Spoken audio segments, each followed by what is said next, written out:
लंबोदराय सकलाय जगद्विताय नागाननाय श्रुतियज्ञविभूषिताय गौरीसुताय गणनाथ नमो नमस्ते।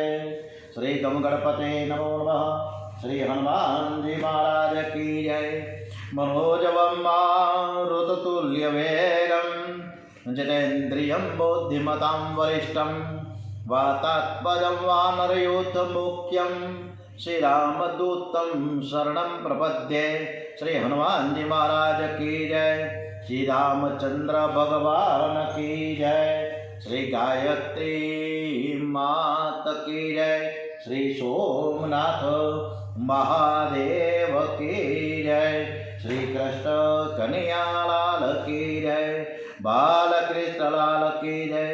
श्री डोंगरे जी महाराज की जय। भागवत भगवान जी महाराज की जय। वंदे वेद मातरम।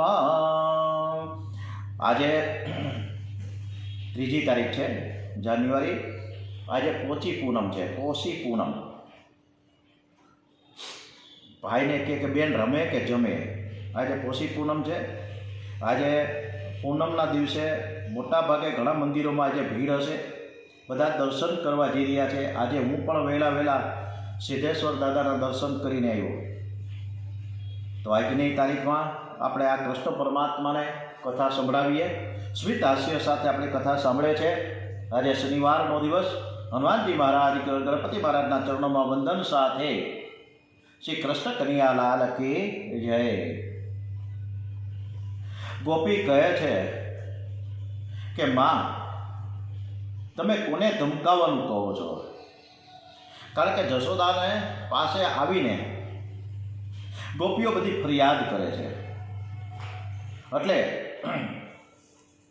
જશોદામાં દરેક ગોપીઓને કહે કે હવે કન્યો તમારા ઘરે આવી રીતના તોફાન કરે તો તમે ધમકાવજો, હું તમને ઓથોરાઇઝ, હું તમને છૂટ આપું છું।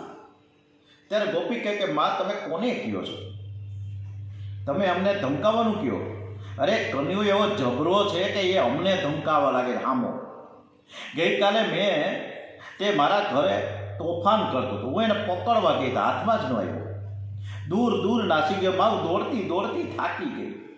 પછી મને અંગૂઠો બતાવ્યો કે લે પકડ। પછી તેના મિત્રોને શીખવાડે કે આનું નામ લઈને એને હુરિયો બોલાવો, અને છોકરાઓ મારું નામ લઈને હુરિયો બોલાવવા લાગ્યા। ત્યારે બીજી ગોપી કે માં, કન્યો માંગે તો આખી મટકી તેને આપી દઉં, પણ તે મારી પાસે માંગતો નથી, ઉલટાનું મને કહે કે આ બધું મારું છે, હું તારી પાસેથી શું કરવા માંગુ, તમે મારી પાસે માંગો, આવું બધું બોલે છે।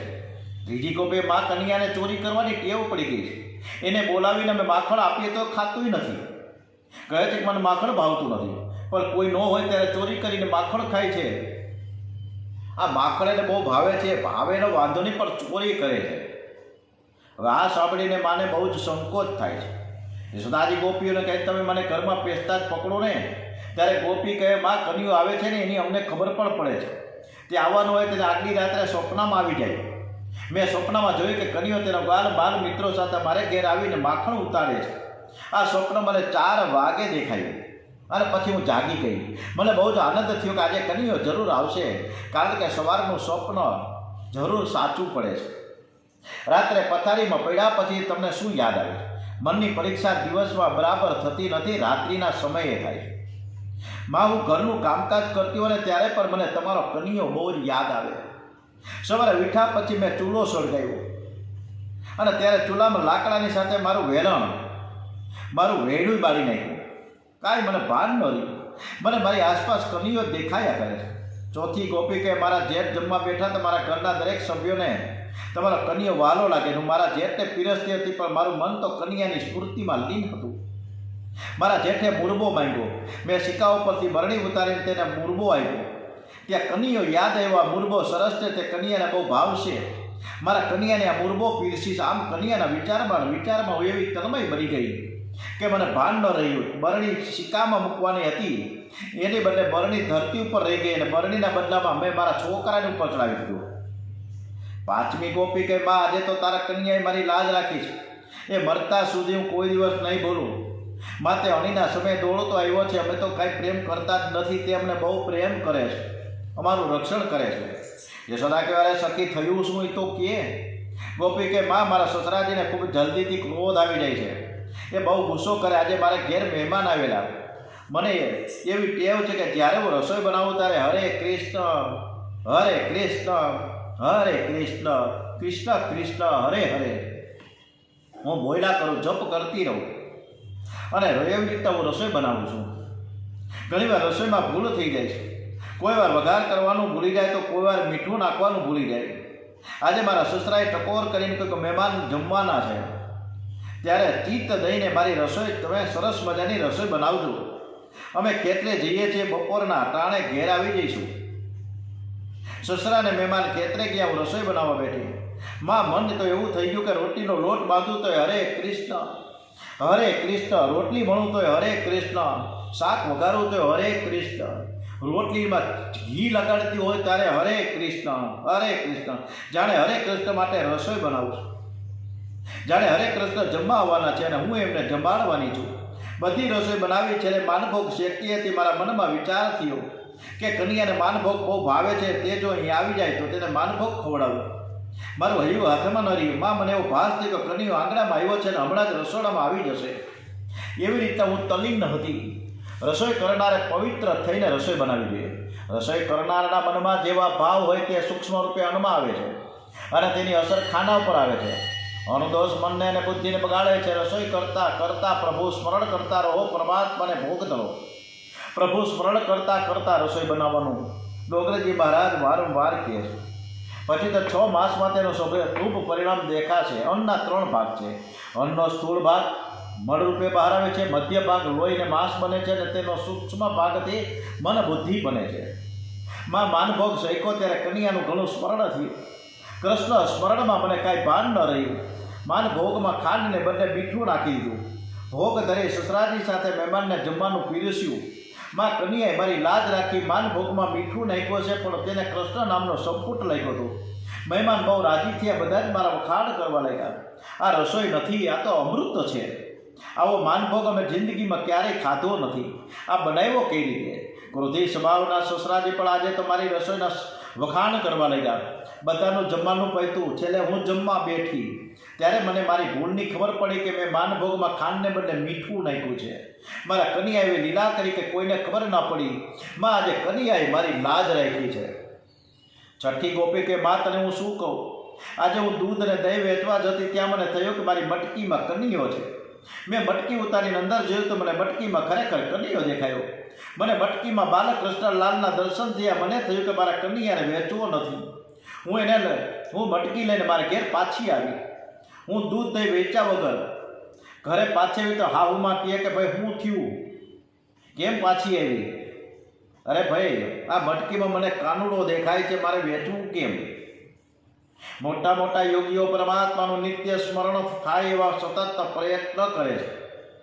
ત્યારે વ્રજની આ ગોપીઓ પરમાત્માને ભૂલવાનો પ્રયત્ન કરે છે, છતાં કન્યો ભૂલાતો નથી. ગોપીઓ ન છૂટકે ઘરનું કામકાજ કરે છે. ત્યારે કામકાજમાંથી પરવારે છે ત્યારે કન્યાને સતત યાદ કરે છે.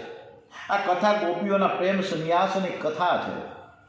જે કૃષ્ણ લીલામાં, જે કૃષ્ણ કથામાં તન્મય થયો છે તે મુક્ત થયો. ભાગવત મેળા પછી નહીં, મેળા પહેલાં મુક્તિ આપે છે, પણ તેના માટે ગોપીઓ જેવી તન્મયતા હોવી જોઈએ.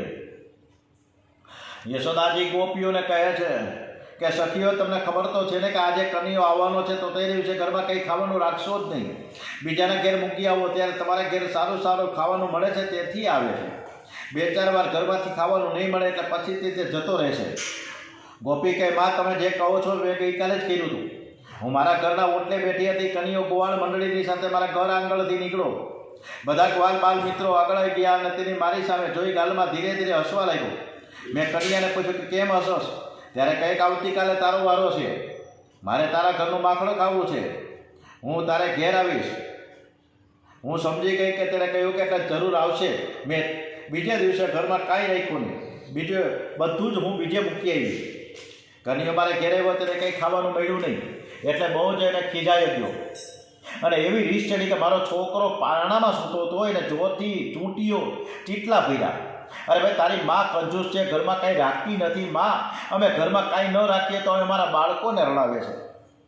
ઈશ્વર દરેક જીવને એકવાર મળવા જરૂર જાય છે, પરંતુ જીવ તેને ઓળખી શકતો નથી. ઈશ્વર તમારા ઘેર આવે અને ઘર ધણી સૂતેલા હોય તો ભગવાન રડાવે છે. ઈશ્વર કોઈ પણ રૂપે આવે છે. એ તમારે આંગણે ભિખારીના રૂપે, સાધુ સંન્યાસીના રૂપે, ડોશીના રૂપે, એટલે કે ઈશ્વરનું કોઈ એક રૂપ નથી. તે કોઈ પણ સ્વરૂપે તમારા આંગણે આવી શકે છે. તેથી તમે ત્યારે કોઈ પણ જીવનો તિરસ્કાર ન કરશો. તેના પ્રત્યે પ્રેમ દર્શાવજો. બને તો તેને મદદરૂપ થવા પ્રયત્ન કરજો. એના પ્રત્યે દયાભાવ રાખજો. અભિમાનમાં આવી જઈને તેની સાથે તોછડું વર્તન ન કરશો. આથી પરમાત્મા રાજી થઈ જશે. યશોદાજી કહે કે હવે તમારા છોકરાઓને તો પછી પિયર મૂક્યા હોય જોઈને. ગોપી કે માં એવું પણ અમે કરી જોયું. હું જે દિવસે કનીઓ મારા ઘેર આવવાનો હતો તે દિવસે દૂધ દહીં માખણ છોકરાઓને પિયર મૂકી આવી. કનીઓ ઘરમાં આવ્યો, કાંઈ ખાવાનું ન મળ્યું, છોકરાઓ પણ કાંઈ જોવામાં ન આવ્યા. ત્યારે મને કહેવા લાગી કે જે ઘરમાં મારા માટે કશું નથી એ ઘર સ્મશાન જેવું છે. અને મને પણ તેનું મુખ જો એવું લાગતું હતું કે જે ઘરમાં કનીઓ કન્યા માટે કંઈ નથી તે ખરેખર ઘર છે ને સ્મશાન જેવું જ છે. એટલે હું તો દોડતી પિયરથી બધું પાછું લઈ આવી. યશોદાજી કહે, અરે સખીઓ તમે શું કહો છો? કનીઓ બહુ તોફાન કરે છે. જ્યારે હું તેને પૂછું છું ત્યારે તે ના પડે છે. કનીઓ તમારે ત્યાં ચોરી કરવા આવે એટલે તેને પકડીને મારે ત્યાં લાવો, એટલે હું એને સજા કરીશ. ગોકુળમાં એક પ્રભાવતી ગોપી હતી. તે ગોપી અભિમાની હતી. એને મનમાં ઠસક હતી.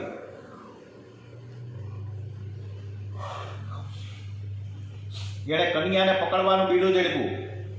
પ્રભાવતીને કન્યા કહે છે કે આવતીકાલે તારે ઘેર હું આવવાનો છું, તૈયાર રહેજે. પ્રભાવતીએ ઘરમાં દૂધ દહીં માખણ ખૂબ રાખ્યું. તે પોતે પલંગ નીચે સંતાને બેસી ગઈ. મનમાં વિચાર કરે કે કનીઓ બરાબર માખણ ખાય કે તરત તેને પકડી લઉં, યશોદાજી પાસે લઈ જઈશ. કનીઓ ગોવાળ મંડળીની સાથે પ્રભાવતીના ઘરમાં ધીરે ધીરે દાખલ થાય છે. કનીઓ માખણ ઉતારીને બધા જ ગોપાળોને ખવડાવે છે, પછી વાનરોને ખવડાવે છે. ભગવાન કરેલા ઉપકારને ક્યારેય ભૂલતા નથી. રામા અવતારમાં વાનરોએ ખૂબ જ સેવા કરી છે. રામા અવતારના મારા ભક્તો છે. જેઓ ઝાડના પાન ખાઈને મારી સેવા કરી છે. એ વખતે હું તપસ્વી હતો એટલે કાંઈ આપી શક્યો નહીં. આજે તેઓને ખૂબ જ માખણ ખવડાવીશ. અનેકવાર વાનર જેટલો સંયમ રાખે છે તેટલો મનુષ્ય રાખતો નથી. વાનર રામફળ સીતાફળ ખાશે નહીં. એવું કહે છે કે હવે સીતારામના સેવકો છીએ. વાનર જેટલી મર્યાદા પાળે છે તે મનુષ્યો પાળતા નથી. તે તો વાનર કરતાં પણ અધમ છે. પ્રભાવતી પલંગ નીચે બેઠી બેઠી રાહ જોતી હતી. ધીમે ધીમે કાનુડો અને એની મંડળી આવી. માખણ ઉતારવા લાગ્યા છે. માખણ બધાને ખવડાવવા લાગ્યો કાનુડો બાળકોની. અને પ્રભાવતી પલંગની નીચે હુતા બધાને જોઈ રહી હતી. ત્યાં બાળકોની નજર એના પર પડી. એ કન્યા પેલી આવી, ભાગ, તું ભાગ, જલ્દી નકર પકડી લે છે. અને બધા જ ઠેકીને ભાગ્યા. કન્યો કહે એ શું કરવાની હતી, ભલે આવે એ તો ઊભો રહ્યો. પ્રભાવતી એનું કાંડું પકડ્યું. કન્યો કહે તને પગે લાગો, હું તારે ઘેર ફરીથી નહીં આવું. આજે તું મને છોડી દે, મારી મા મારશે. પ્રભાવતી કહે આજે તું બરાબર હાથમાં આવ્યો છે, હું તને નહીં છોડું. હું તને યશોદાની પાસે જ લઈ જઈશ. પ્રભાવતી કન્યાને છોડતી નથી. પ્રભાવતીનો એક દીકરો કન્યાના જેવો જ હતો. એમણે જોયું કે મારે મા કન્યાને પકડીને યશોદા પાસે લઈ જાય છે. એ કહે છે કે મા, મેં કન્યાને આપણે ત્યાં માખણ ખાવા આમંત્રણ આપ્યું હતું, કેમ કે યશોદામાં મને રોજ માખણ આપે છે. કન્યાએ ચોરી કરી નથી. મા તું કન્યાને છોડી દે. મને મારવું હોય તો તું મને માર. મને જે સજા કરવી હોય તું કર, પણ તું લાલાને છોડી દે. હવે હું 4 માસ સુધી માખણ નહીં ખાઉં. મંડળના બાળકો રડતા હતા. યશોદા મૈયા કન્યાને મારશે તો. પ્રભાવતીને થયું કે કન્યાને છોડી દઉં, પણ યશોદાજીને ખાતરી થઈ જાય કે કન્યાઓ ચોરી જ કરે છે. અરે યશોદાજીને ફક્ત ખાતરી જ કરાવવી છે. માં કન્યાને ઠપકો આપશે તો હું બોલીશ નહીં, પણ કન્યાને જો મારવા લાગશે તો માનો હાથ પકડી લઈશ. એને મારવા નહીં દઉં. કન્યો બહુ કોમળ છે, તેને માર પડે તો મને ગમે નહીં. પ્રભાવતી કન્યાનો હાથ પકડીને જવા લાગી છે. ત્યારે તે કન્યાને ભૂલી ગઈ. જીવનના છેલ્લા શ્વાસ સુધી ભક્તિ કરો. ભક્તિમાં આનંદનો અનુભવ થાય એટલે ભક્તિ પરિપૂર્ણ થતી નથી.